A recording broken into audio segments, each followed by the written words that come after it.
Okay. All right.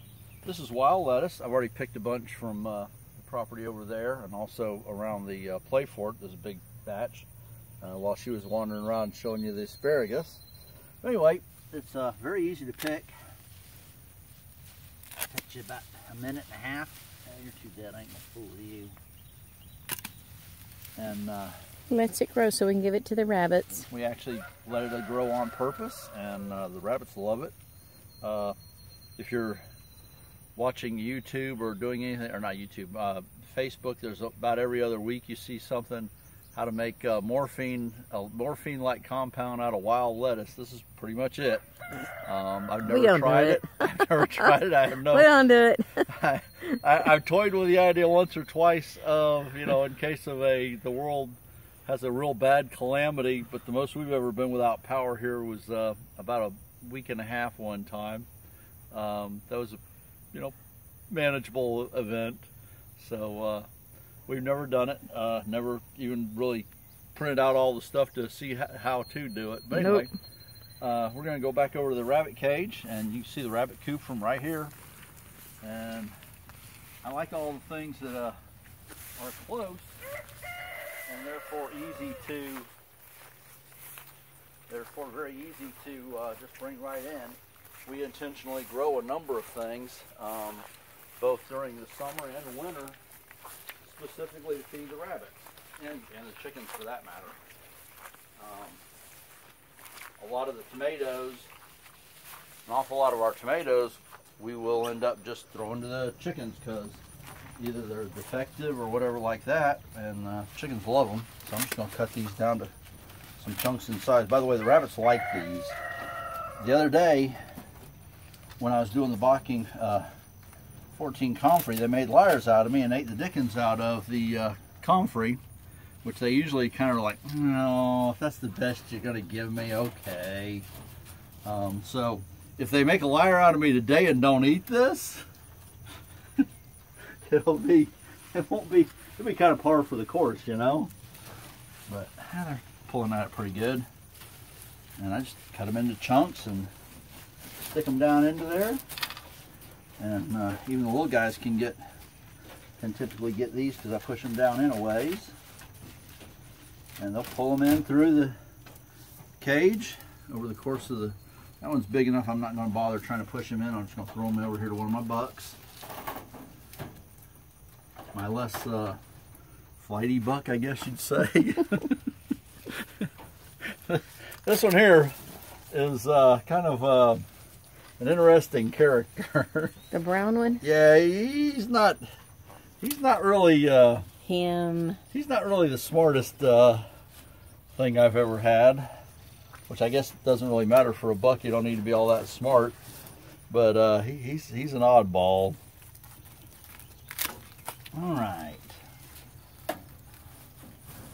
come on, girl. There you go. I didn't forget you, Foxy. I didn't forget you, Foxy. You like the stalks?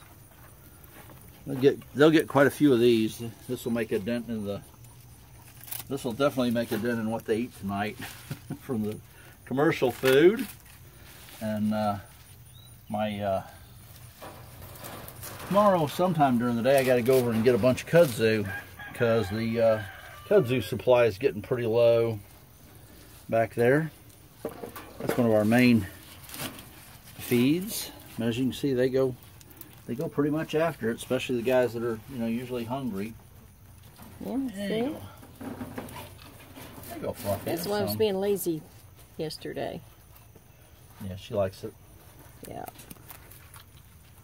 That's why I call her Princess. She thinks she's a princess. This one's still eating pretty good. Yeah. One thing when you watch these guys eat this, there's a little bit of a white milky sap in there, which I guess is what you can actually, you're supposed to be able to make the product from. They will occasionally like get it on their coats, and they'll be kind of like wiping at it to get it off. It's kind of funny. I don't do it very often, but it's kind of funny when you see it. All right, get some more out of here. And as you can see, when she was doing her little tour of some of the stuff in the garden area, I had started picking this just about then, and it don't take any time at all. All right, the poop board's getting a little too low there. I'm going to have to raise it up. There you go, guys. There you go. In the very near future, these guys will get separated by sex, and we will get some of them on the ground. And if you've seen, all right, no, what y'all ain't eating for? Trying to make liars out of me. They'll get to it.